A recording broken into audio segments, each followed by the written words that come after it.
L'endroit doit rester secret, comme l'identité de ce paparazzi. Son métier, c'est photographier des stars, mais d'abord, il doit enquêter. Il a rendez-vous avec un informateur, et une enquête people, ça commence souvent par un délit. Ça va bien, la forme? Oui, ça va. Ouais.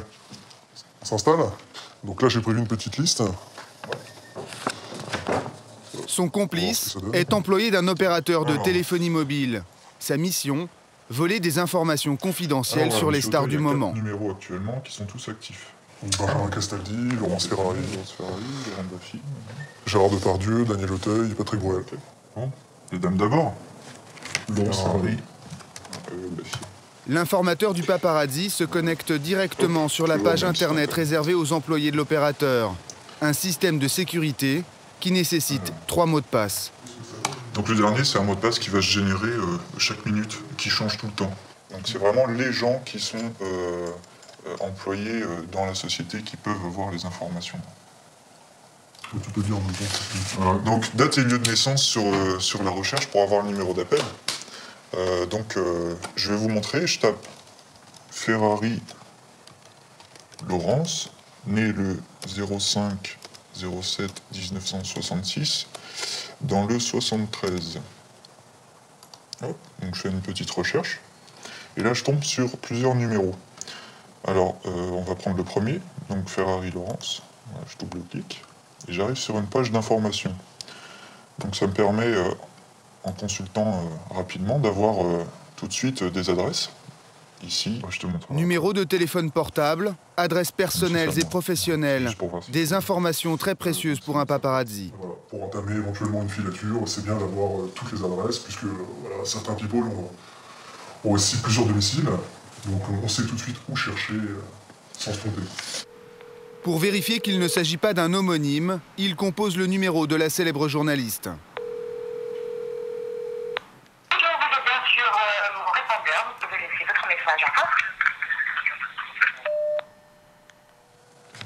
C'est bien elle. Ah oui, c'est... On lui a reconnu sa voix.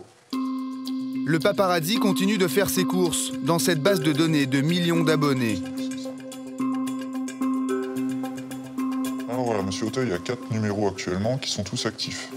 Donc là, j'ai une adresse à ce niveau-là. En moins d'un quart d'heure, il récolte 5 adresses et téléphones de célébrités.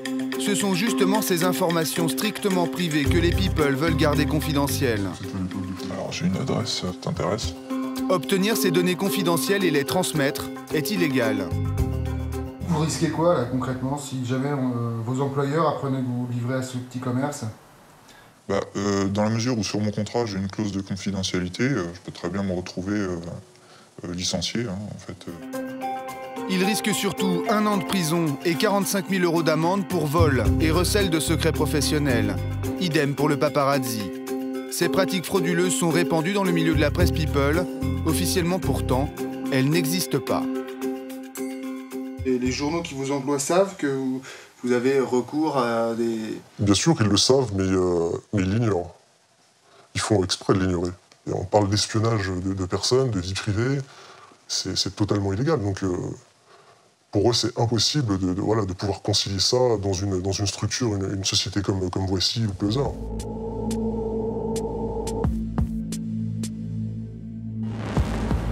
Jusqu'ici, les paparazzis étaient décriés pour leurs intrusions dans la vie privée des stars. Accusés de briser des vies, des mariages, des familles.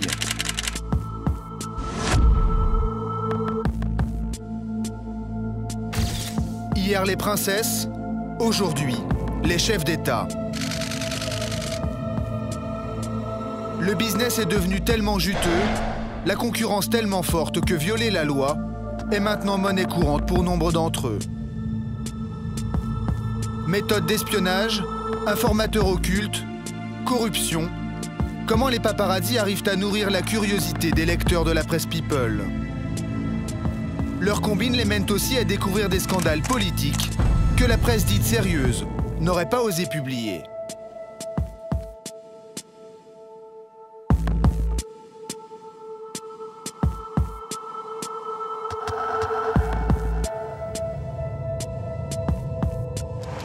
Attendez, mais je fais mon métier. Je dis non, monsieur, c'est un contrôle d'identité, vous arrêtez tout de suite. Et vous, pareil, d'accord?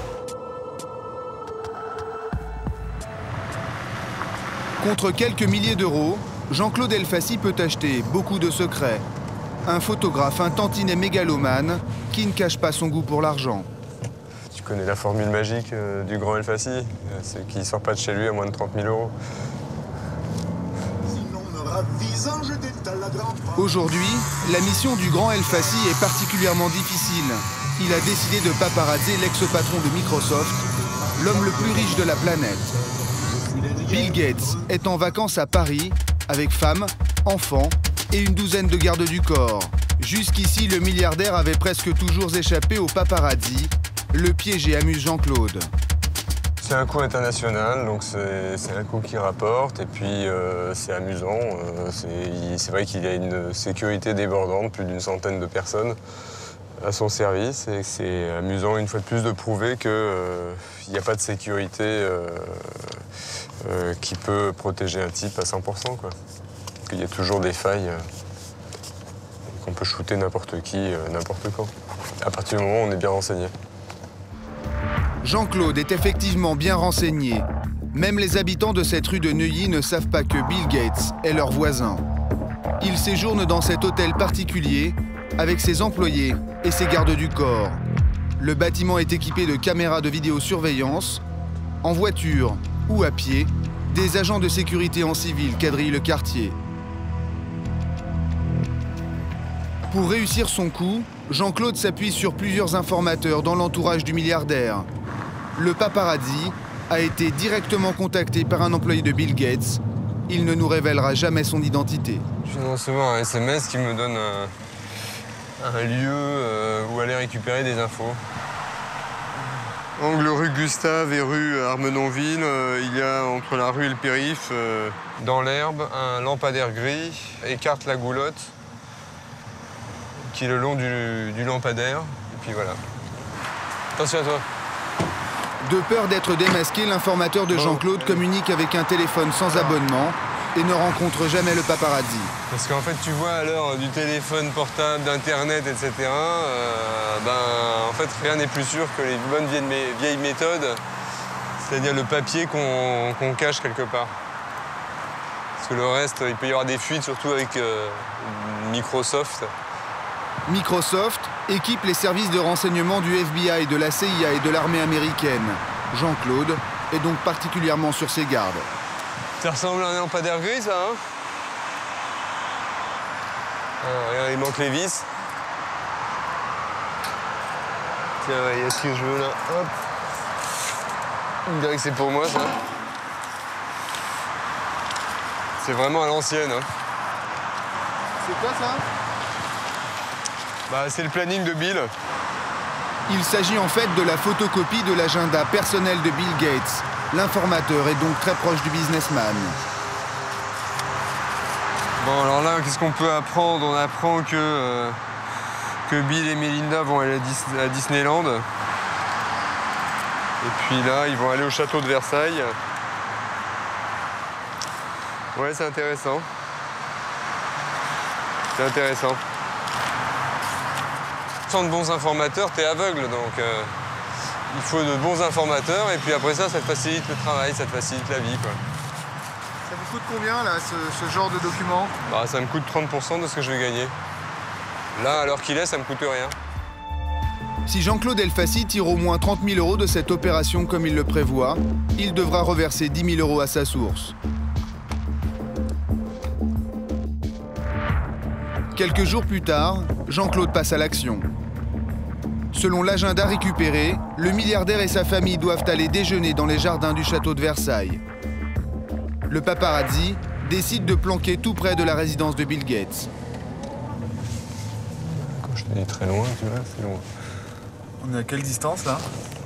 En fait, ils sont au niveau du feu, là-bas.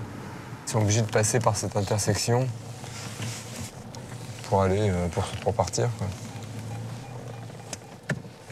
À 9 h, comme prévu, le fourgon noir de l'homme d'affaires se présente, mais il y a un problème. Tiens, le fourgon, il se met en place.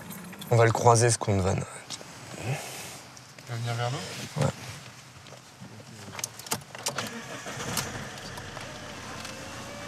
Deux vannes, c'est bon. Allez, on se planque. Planquez-vous. 1, 2.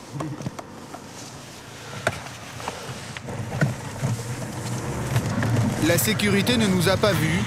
La filature commence, à toute allure.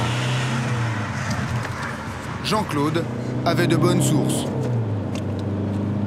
Mon information était bonne. Ils vont bien à Versailles.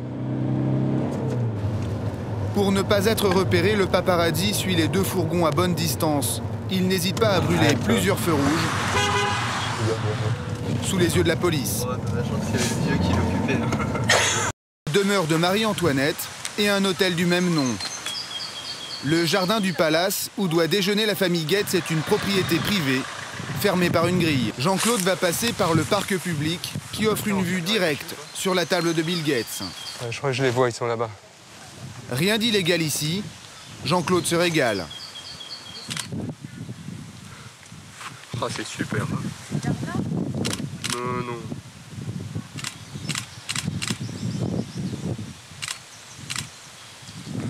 Bon, tu sais ce qu'on va faire, hein, on fait de loin, puis après on va se rapprocher. À l'intérieur d'une propriété privée, la famille Goetz s'imagine à l'abri des regards. Jean-Claude veut se rapprocher, mais il se retrouve devant une clôture. Alors attends, comment on fait pour arriver là? Là, quand on va passer... C'est visiblement la fin du jardin public, et le paparazzi le sait très bien.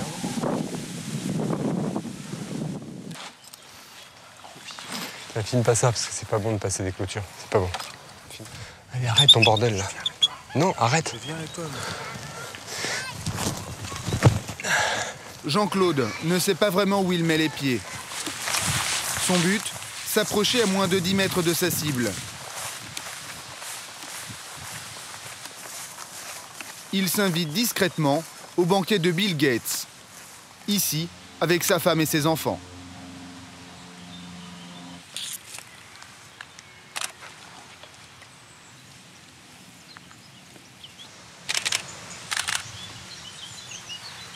Excusez-moi Jean-Claude, vous n'avez pas l'impression de leur voler un moment d'intimité qui regarde pas le reste du monde? Ils sont en train de déjeuner, où est le problème? Ah ouais, mais c'est peut-être un moment en famille qu'ils n'ont pas envie de partager avec la terre entière.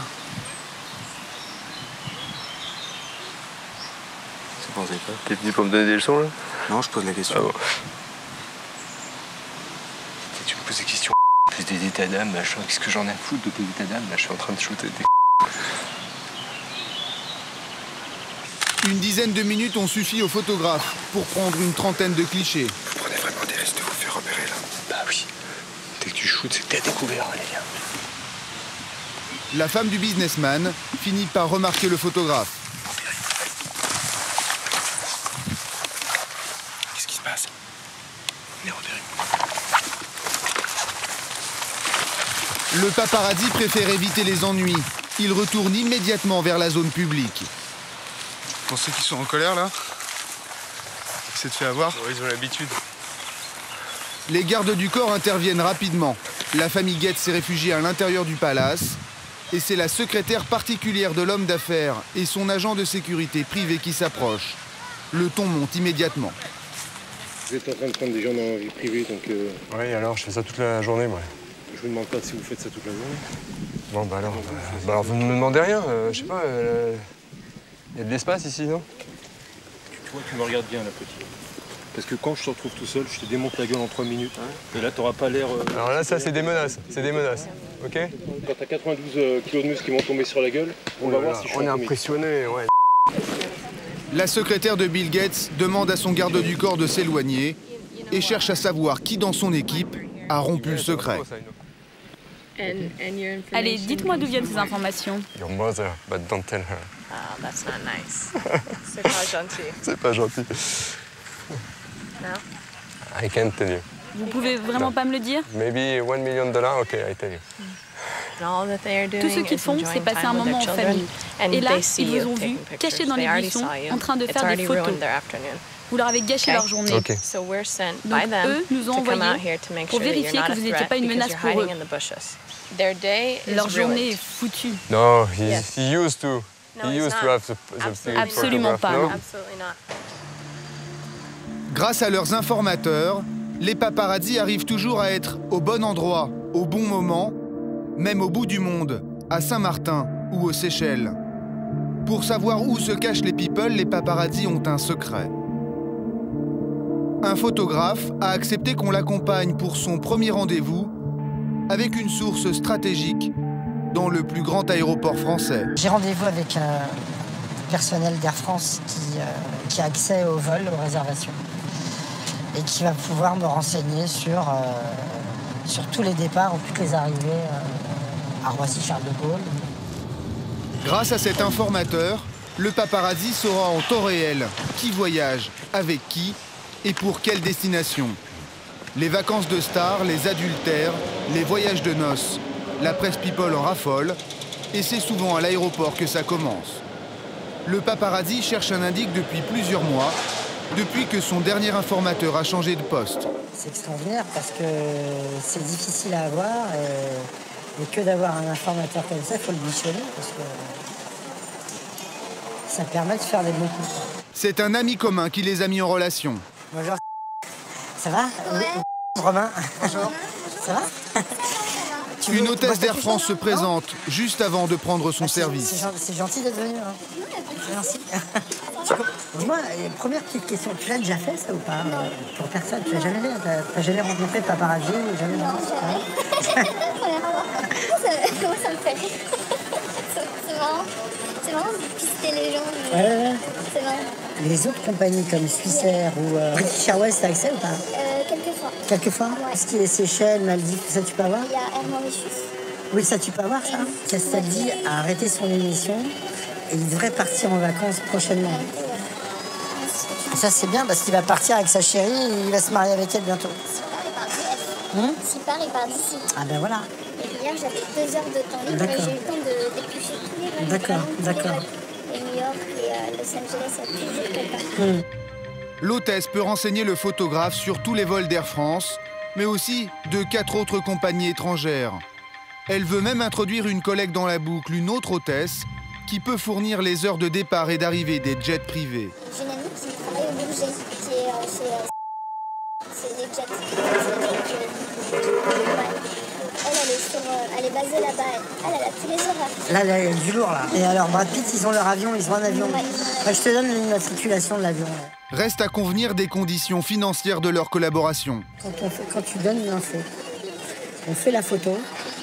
Si on vend la photo, toi, tu touches à chaque fois, tu touches un pourcentage. Moi, c'est tout le temps du cash. De toute façon, on s'étage dans une enveloppe et puis...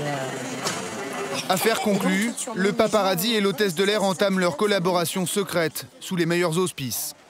A priori, c'est quelque chose qui, en plus, qui l'amuse. C'est ça qui est bien, c'est que ça l'amuse en plus. C'est ça qui est bien. Elle est motivée, quoi. Ouais, elle est motivée. Ouais. Et je pense qu'un petit billet de temps en temps, elle va pas cracher dessus. Avec ce genre de petite magouille, ils risquent tous les deux de la prison ferme et une forte amende. Selon Air France que nous avons contacté, ces pratiques n'ont jamais été avérées au sein de la compagnie. Une pratique méconnue en France, un double jeu qui se fait au grand jour en Angleterre et dans d'autres proportions. Ici, les journaux People ne sont pas des hebdomadaires comme chez nous, mais des quotidiens. Avec une trentaine de titres, la concurrence est féroce, la course au sensationnel sans limite, photos trash, femmes dénudées, scandale à la petite semaine. Ici, le droit à l'image n'existe pas, la presse est intouchable. Nous sommes chez le plus gros vendeur de scoops du royaume. I'll give it to you, Linda, and then... Max Clifford est une célébrité en Angleterre, surnommé le gourou. Ce grand-père de 65 ans est très fier de jouer sur les 2 tableaux, à la fois agent de star et informateur numéro 1 de la presse People. C'est ce qui a fait sa fortune. Chaque matin, sa femme Jo le conduit au bureau. Max Clifford, lui, est trop occupé à faire la pluie et le beau temps sur la planète People. C'est lui qui fait ou défait la popularité des stars.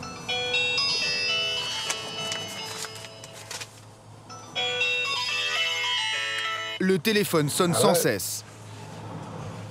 Speaking. All the best. Take care. Bye. Journalists phone me. Les journalistes m'appellent sans arrêt, les radios, les télévisions, les journaux, pour que je leur donne des informations sur le Premier ministre, la famille royale. En réalité, plus vous êtes bien informé, plus vous êtes influent, puissant. Parce que vous vous retrouvez au centre, au cœur du grand cirque médiatique. Grâce à son influence, Max Clifford protège les intérêts de ses clients. Oui, pour Mohamed Ali? Oui, je peux vous aider. Il est payé pour faire la promotion de célébrités comme l'ex-champion de boxe Mohamed Ali, Simon Shaw, un présentateur vedette, et autres stars de télé-réalité. Je fais de la promotion pour les stars, pour des sociétés privées aussi. En fait, c'est de la communication, une combinaison de promotion et de protection. Qu'est-ce que vous voulez dire par promotion et protection? J'essaie de promouvoir une bonne image de mes clients à travers le monde. Mais aussi, je dois stopper les mauvais articles par tous les moyens. Si un journal veut sortir un article qui n'est pas favorable à l'image d'un de mes clients, je vais persuader les rédacteurs en chef que leurs infos sont bidons, qu'ils se sont trompés. Et en échange, je vais leur donner un gros scoop. Ou une interview d'un grand businessman, d'une grande célébrité, de la télévision. Quelqu'un qu'ils n'ont jamais eu. En fait, c'est un peu comme à la bourse. Max Clifford bichonne ses clients. Il peut se montrer impitoyable avec les célébrités qui n'en font pas partie. Il a installé son agence dans les beaux quartiers de Londres. Ici, une dizaine d'employés collectent informations et témoignages sur tous les people du royaume qui seront ensuite vendus à la presse. Des journalistes viennent acheter des informations ici tous les jours. Salut. Salut Max, ça va? Ça va bien? Vous m'attendez 5 minutes? Il faut que je montre quelque chose à la caméra. J'arrive tout de suite. Il nous présente un de ses plus gros scoops. Ça, c'est un florilège de l'affaire David Beckham. C'est sans doute une des plus grosses histoires que les tabloïds ont publiées depuis 20 ou 30 ans. Une histoire d'adultère qui a fait le tour du monde.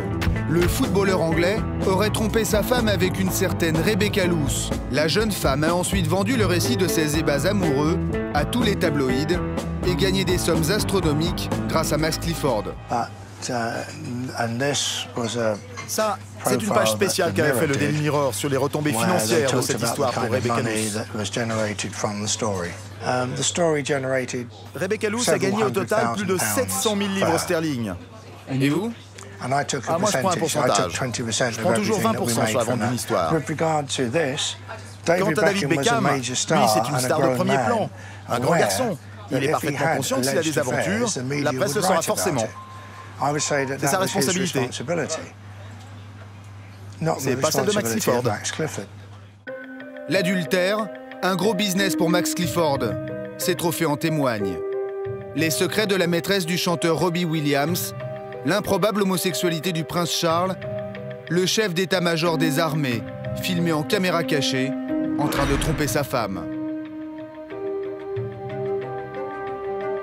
Ce baiser va mettre fin à la brillante carrière du chef d'état-major. La maîtresse du général empoche 150 000 € et s'épanche dans les tabloïds. Je vous dirai tout dans News of the World. Clifford, la terreur des stars et de l'establishment. En 2008, il franchit une nouvelle limite. Il n'hésite pas à faire la promotion d'une star sur son lit de mort. Il médiatise l'agonie de Jade Goody, star de la télé-réalité touchée par un cancer. Est-ce que vous avez des limites? Bien sûr, j'ai des limites. Lesquelles? Combien d'heures avez-vous pour que je vous dise ce que je ne fais pas? J'ai tout mon temps. Désolé, moi je n'ai pas tout mon temps. Max Clifford est toujours resté dans la légalité. C'est loin d'être le cas de certains tabloïds. Le journal News of the World est de loin le plus trash et le plus populaire du royaume, avec 4 millions d'exemplaires vendus chaque semaine. Spécialité, organiser des guet-apens pour pousser les célébrités à la faute et filmer leurs secrets les plus inavouables en caméra cachée. Leur site internet pullule de scoops nauséabonds. Ici, l'oncle de Kate Middleton, la fiancée du prince William, en train de consommer de la... Le patron de la Formule 1, Max Mosley, piégé par des déguisés en déportés des camps nazis, c'était News of the World. Jusqu'au jour où les journalistes se font prendre la main dans le sac, un scandale éclate en 2007.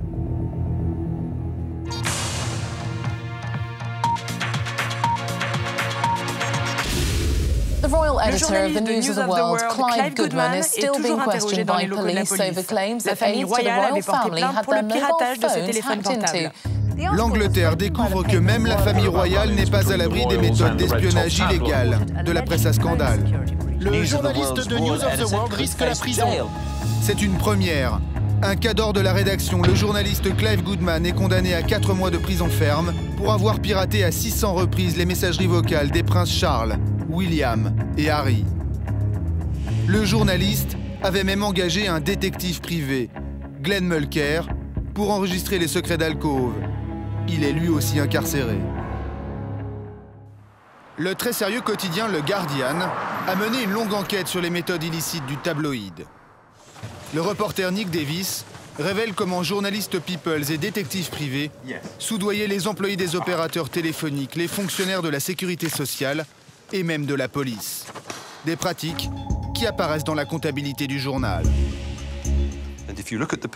Si vous regardez les factures, il y a écrit « plaque voiture », ce qui signifie numéro de plaque d'immatriculation. Ce qui veut dire qu'ils ont payé un détective privé pour qu'il aille illégalement dans le fichier national des plaques minéralogiques pour trouver les noms et adresses des propriétaires de cette voiture. Pour ce genre de service, le détective privé facturait 100 livres sterling. Pour corrompre l'employé d'un opérateur téléphonique, c'est moins cher que pour un policier, environ 70 €. À la une du Guardian, l'enquête de Nick Davis provoque un tollé en Grande-Bretagne. Selon lui, la plupart des journalistes de News of the World avaient recours à des détectives privés pour mener des opérations illégales. Le Guardian avance le nombre de 2000 personnalités espionnées ou placées sur écoute. L'actrice Gwyneth Paltrow, le patron de Manchester United, Sir Alex Ferguson, et même un vice-premier ministre en exercice, John Prescott. Pour la première fois, les méthodes de la presse anglaise choquent son propre lectorat. Les journalistes britanniques sont très agressifs. C'est pas étonnant qu'ils utilisent ce genre de méthode. Ah, ces types-là, il faut les foutre en tôle. Il devrait y avoir des lois pour empêcher les journalistes de faire n'importe quoi dans ce pays. Les députés britanniques, régulièrement piégés par les tabloïds, mettent le holà. Ce journal est devenu hors de contrôle. Le fait d'intercepter illégalement des messages, des conversations téléphoniques est un délit puni par la loi d'une forte amende et d'une peine de 2 ans d'emprisonnement. En juillet 2009, la Chambre des communes diligente une commission d'enquête parlementaire. Pour la première fois, la classe politique ose se frotter au plus puissant des empires médiatiques de la planète.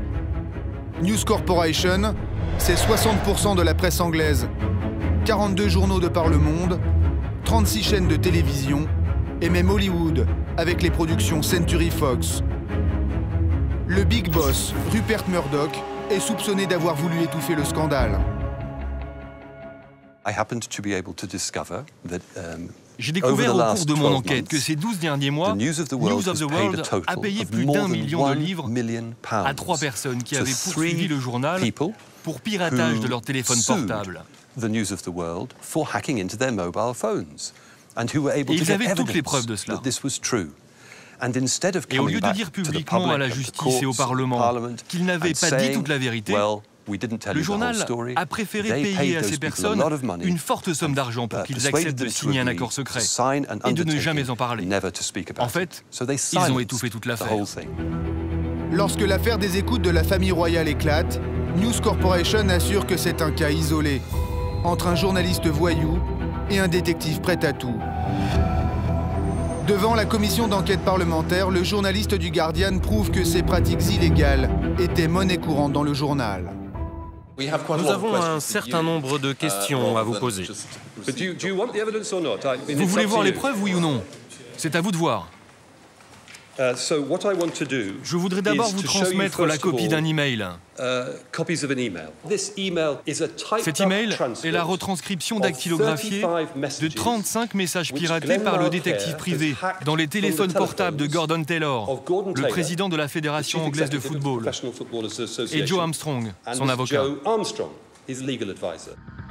Cet email est la preuve que d'autres écoutes illicites ont bien eu lieu et qu'elles étaient connues de la direction puisque destinées à Neville Turnblake, le chef du service reportage. Selon Nick Davis, News Corporation ne pouvait ignorer ses agissements. Il fournit contrats et facture des opérations illicites.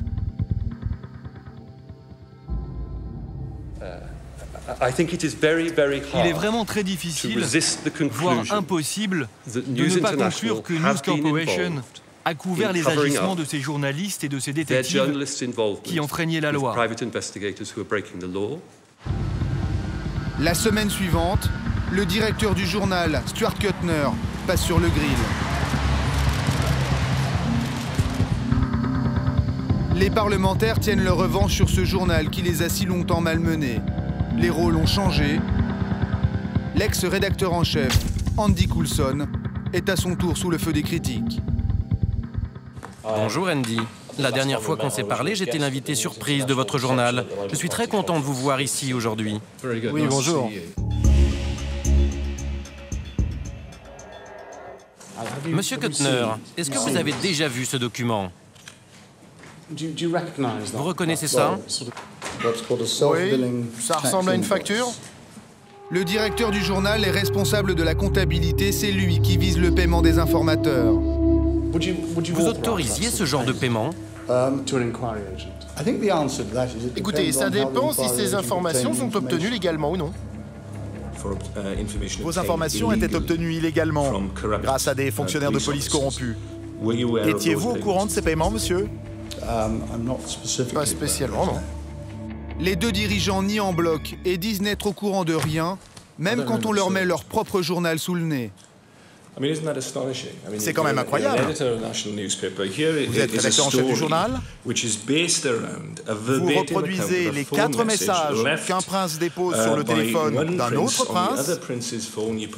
Vous signez exclusif en grosses lettres sur la couverture. Vous êtes rédacteur en chef et vous me dites que vous ne vous souvenez pas de cette histoire. Monsieur le député, je crains de ne simplement pas me souvenir de cette histoire. Et j'en conclus que je n'ai aucune responsabilité là-dedans. Les parlementaires doivent bientôt rendre leur rapport. Ils pourraient demander à Scotland Yard de rouvrir une enquête sur les méthodes de News of the World. La presse française est-elle à l'abri de ces dérives? Chez nous, la loi est très stricte. Les magazines People sont condamnés dès qu'ils publient des photos volées. Pourtant, les méthodes des paparazzis français sont exactement les mêmes qu'outre-Manche. En février 2009, 2 paparazzis ont été mis en examen pour avoir piraté les messageries vocales de dizaines de stars à cause d'un article paru dans le magazine Entrevue. Patrick Bruel, Nagui, Pascal Obispo, Guillaume Canet et Carla Bruni, qui n'étaient pas encore première dame, leurs conversations sont reproduites in extenso. L'un des paparazzis mis en examen dans cette affaire a accepté de nous révéler comment il procédait. Donc, tous les jours, on avait l'habitude d'écouter la messagerie des gens qu'on avait dans notre carnet d'adresses. Des centaines de personnes. Le fait d'écouter des gens tous les jours, c'est des informations quotidiennes. Donc ça me permet de faire des scoops tous les jours, on va dire, entre guillemets scoops. On récoltait des informations et on les enregistrait.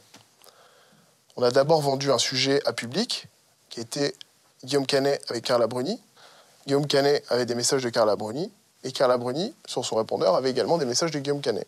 Des messages qui laissaient sous-entendre qu'il y avait plus que de l'amitié entre eux. Le magazine Public a bien publié ce scoop, mais a toujours nié avoir acheté cette information aux paparazzi mis en examen. Le photographe nous montre comment il piratait la messagerie vocale des People.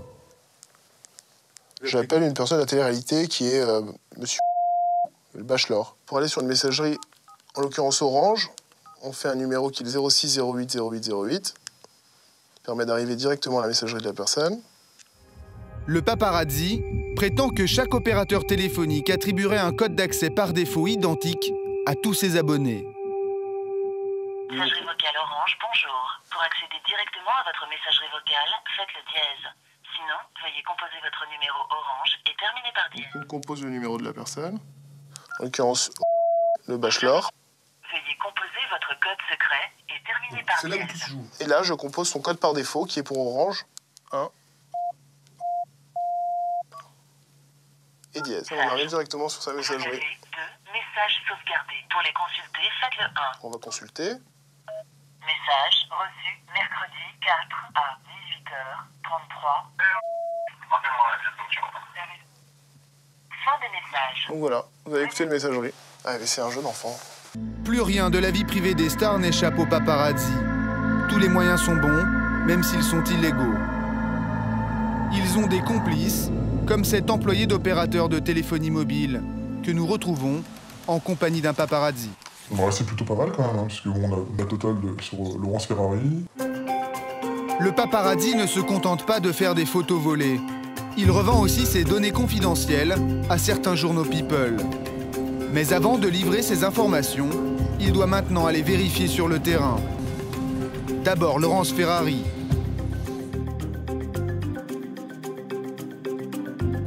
Donc là, on va aller faire une première vérification sur l'adresse de Laurence Ferrari. Adresse qu'on a eue grâce aux renseignements téléphoniques.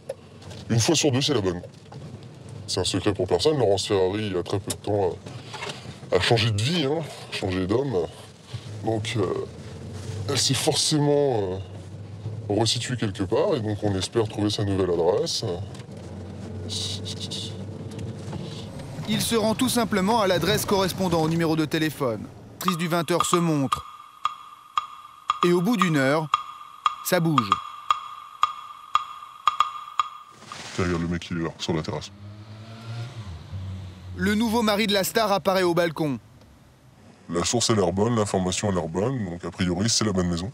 Mais le paparazzi veut obtenir une deuxième information qui vaut plus d'argent encore. Donc là, on a le portail qui s'ouvre. On va essayer de voir qui est à l'intérieur du véhicule. Ça. Il veut connaître le modèle et la couleur du véhicule personnel de la star. Il veut aussi enregistrer sa plaque d'immatriculation. 200.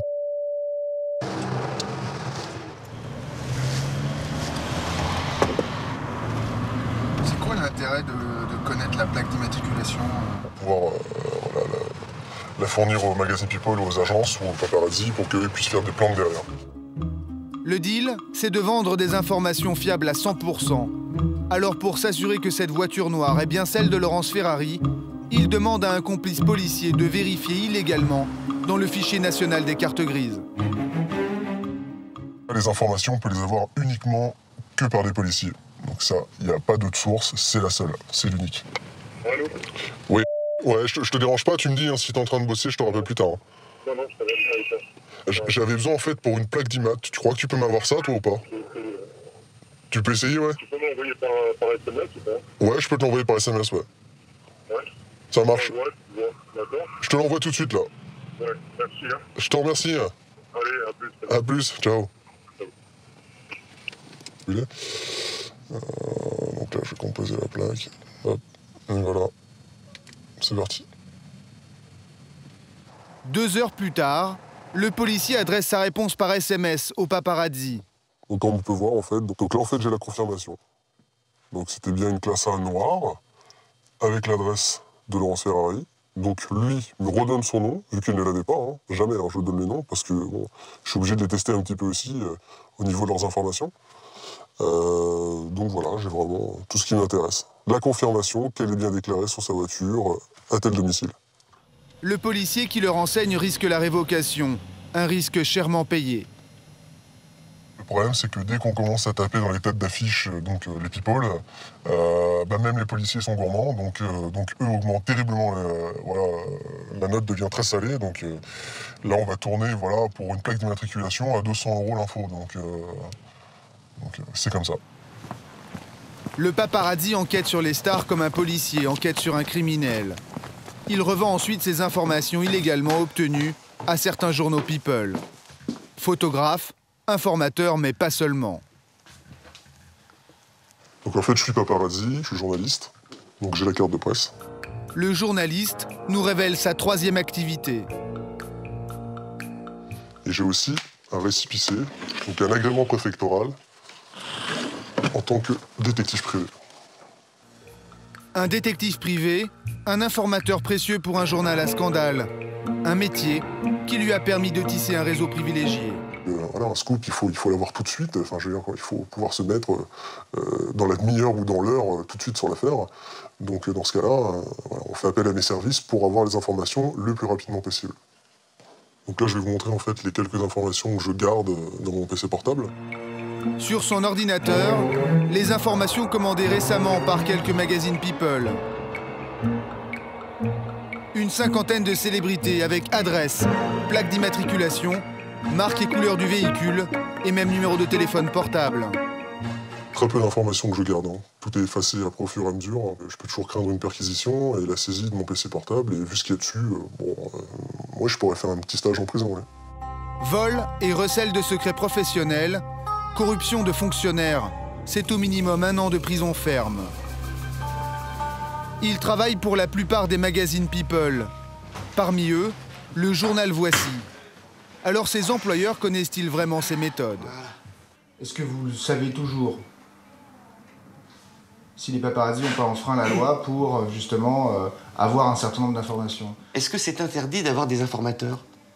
C'est pas interdit d'avoir des informateurs. En quoi, à partir du moment où on paye un fonctionnaire de police pour révéler une information confidentielle, c'est de la corruption. Nous, on n'a jamais payé un fonctionnaire de police. Alors ça, j'en sais absolument rien. Ça c'est vous qui le dites, c'est votre enquête. Hein. Écoutez, là, vous me parlez de délits épouvantables, mais vous ne pouvez pas empêcher les paparazzis, comme les journalistes de tous les magazines, d'avoir des sources d'informations. Qu'il y ait des gens qui emploient ces méthodes, peut-être vrai, vous me le dites, je ne vais pas vous dire le contraire, mais que nous, on ait l'utilisation de ces informations, qu'on les utilise sciemment et consciemment, pire, qu'on les sollicite, non. Le paparazzi travaille aussi pour le magazine Closer. La rédactrice en chef du journal a d'abord accepté de nous répondre. Ça t'intéresse pas vraiment de savoir quelles sont les méthodes employées ? Non, moi j'arrête de vous parler. Sérieusement, j'arrête de vous parler. Je ne réponds pas sur un truc comme ça, c'est impossible. Mais l'interview tourne court. Invoquant son droit à l'image, la rédactrice en chef de Closer nous a interdit de diffuser son interview. Le paparazzi, lui, sait que s'il se retrouve un jour devant la justice, il n'y aura personne pour le couvrir. Nous prenons le risque non seulement de faire les photos, mais également d'avoir des informations qui sont totalement illégales pour aboutir à ces photos. Il est clair et net, hein, c'est que si un jour un d'entre nous, donc paparazzi, informateur, se fait attraper par la police, voilà, en fait, celui qui va être chopé va prendre vraiment très très cher. Et puis de toute manière, les magazines vont totalement nier en bloc. Oui, ils pourront toujours dire en fait qu'ils sont absolument pas au courant. Aujourd'hui, notre paparazzi détective exerce toujours en toute impunité et fournit régulièrement des scoops à la plupart des magazines People. La loi ne dissuade plus ces paparazzis. Quelques-uns d'entre eux n'hésitent même plus à viser encore plus haut, dans le linge sale des chefs d'État. Ils dévoilent parfois des scandales que la presse sérieuse ne serait pas allée chercher. Il est inacceptable qu'un paparazzi me photographie dans ma maison. En Italie, Silvio Berlusconi vacille à cause d'un paparazzi. Les frasques du Premier ministre italien avec des font le tour du monde. C'est une affaire de sexe, d'argent, de drogue et de pouvoir. Berlusconi veut étouffer le scandale. L'empereur des médias italiens perd le contrôle. De quel droit est-ce que vous me posez des questions sur quelque chose qui n'existe pas? L'ensemble des produits du travail de ce journaliste empêche M. Berlusconi de dormir. C'est parfaitement compréhensible. Presidente, perché ha paura delle foto di Zapatero?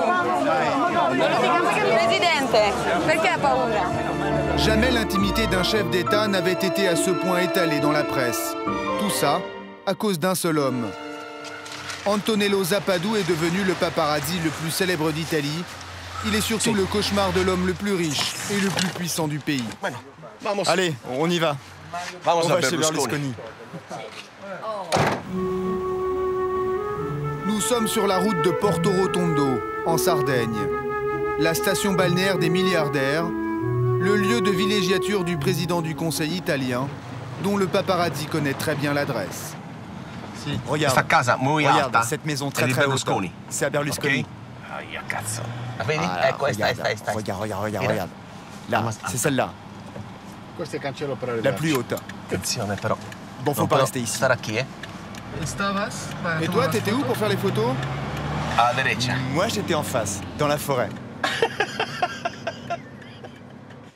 Antonello Zapadou est très fier de lui. Il a réalisé des milliers de photos sulfureuses de Silvio Berlusconi, entouré de plantureuses invités dans sa propriété. La Villa Certosa compte 120 hectares, avec piscine à débordement et de multiples résidences. C'est donc totalement par hasard que Zapadou découvre le poteau rose. Le paparazzi sent que le personnage a du potentiel. Alors il investit dans du matériel de camouflage et planque dans cette petite tente pendant près d'1 an. Ouais, ça c'est du matériel spécial pour les documentaires animaliers. Mais ça marche aussi pour planquer Berlusconi.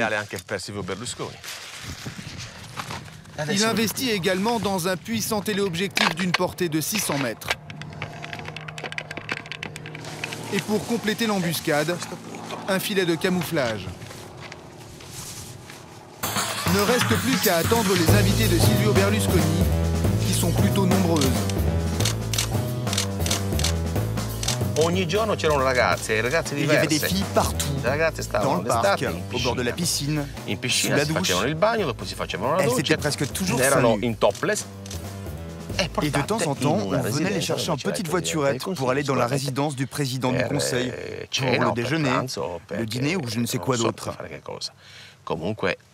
Mais le problème, c'est que chaque fois que je venais, il y avait des quantités énormes, des quantités industrielles de jeunes filles. Parmi les milliers de clichés qu'il réalise, le paparazzi photographie aussi un chef de gouvernement dans le plus simple appareil, la verge au vent. Ce monsieur tout nu, je ne savais pas qui c'était. Et c'est Silvio Berlusconi qui l'a révélé lorsqu'il a porté plainte contre moi pour violation de la vie privée. Il a déclaré le Premier ministre tchèque et sa famille ont été pris en photo, un certain Topolanek.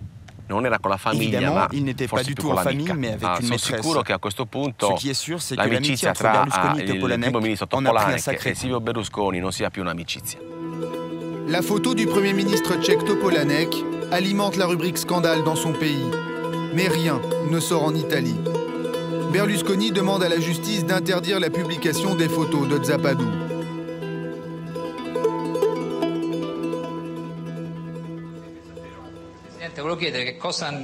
Pourquoi avez-vous interdit la publication des photos prises dans votre villa? Parce que je crois sincèrement que ce coup-ci on a touché le fond. C'est une violation inacceptable de mon intimité.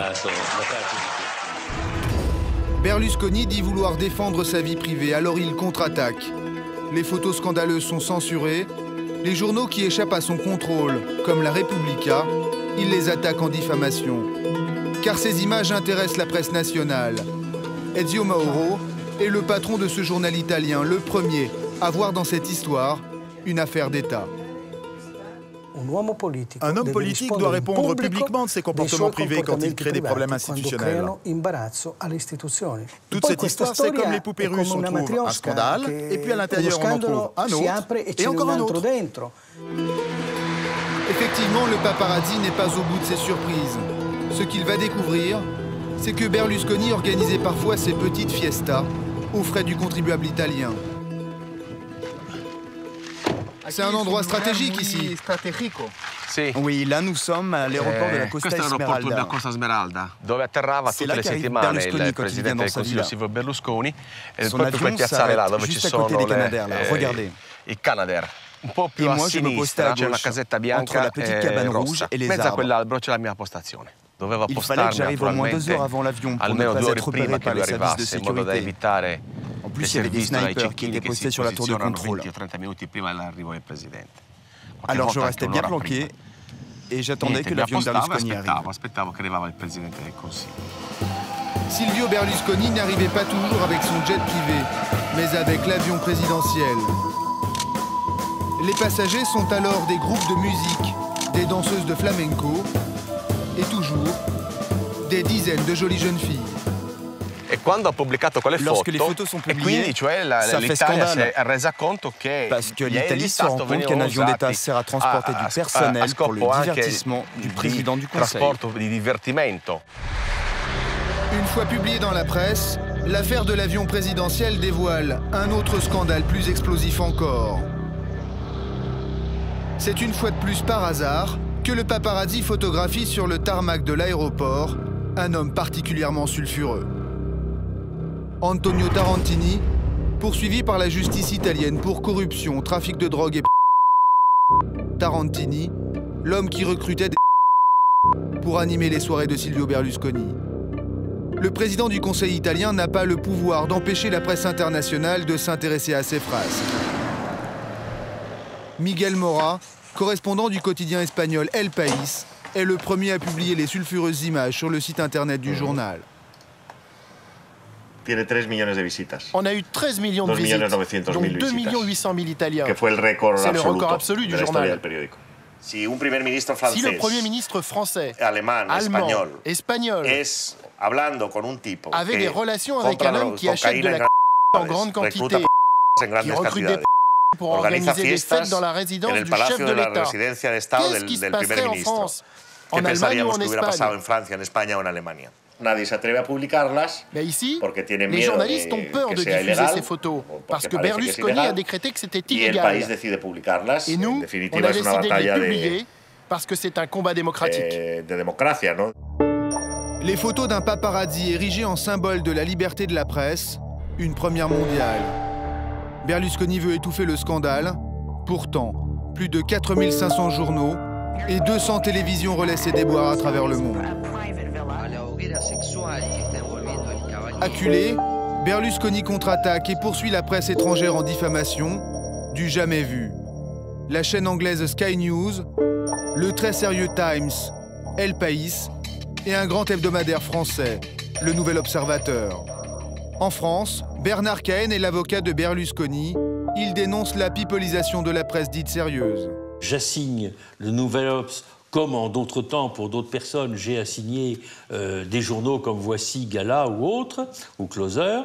Et pourquoi pourquoi c'est pas que je considère que le Nouvel Obs se mette exactement sur le même pied que ces journaux, mais je signifie par là que pour des raisons vraisemblablement de remplir des pages et de faire vendre pendant les vacances, le Nouvel Observateur a choisi la pipolisation et a choisi effectivement d'apparaître comme concurrent de ces journaux People.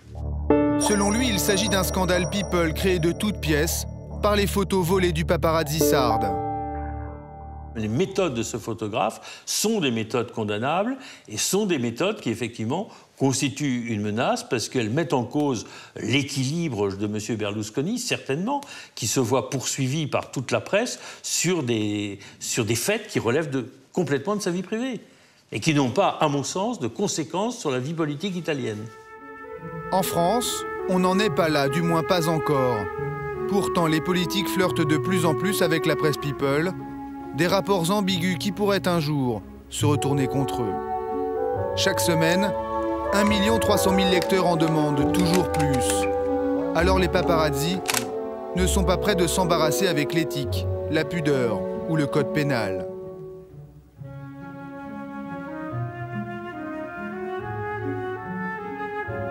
En Sardaigne, le photographe People est peut-être un précurseur, devenu le héros d'un scandale politique qu'il a totalement dépassé. En Italie, il risque 6 mois de prison pour violation de la vie privée. Alors le paparazzi s'est exilé en Colombie. De là-bas, il compte bien vendre ses images partout dans le monde et espère en tirer 1 million d'euros.